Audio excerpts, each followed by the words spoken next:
मेरी रोज़ाना की रूटीन है कि मैं सुबह नमाज़ वगैरह से फ़ारिग होके तो चाय वाय पी के तो फिर मैं 7 साढ़े 7 तक बाहर आ जाती हूँ और अपने प्लांट्स को देखती हूँ। किसी को इनका कोई काम करने वाला हो तो फिर मैं वो करने लगती हूँ।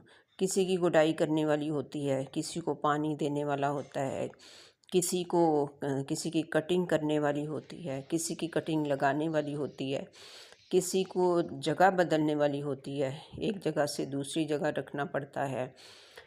तो इस तरह के काम जो हैं वो मैं रोज़ाना से अपने प्लांट्स को टाइम देती हूँ और ये सारे काम जो हैं वो मैं करती हूँ।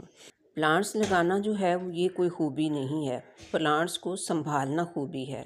अपने प्लांट्स को हरा भरा और महकता हुआ रखने के लिए हमें इनके साथ मेहनत करनी पड़ती है, जैसे एक बच्चे के साथ मेहनत करते हैं। बच्चे को पालने के लिए जैसे मेहनत की जाती है, बिल्कुल इसी तरह से इनको सर्दी गर्मी से बचाने के लिए इनकी काट छांट करके इनको साफ़ सुथरा रखने से इनकी ग्रोथ पे बहुत ही अच्छा असर पड़ता है और मैं इनके साथ ये मेहनत करती रहती हूँ।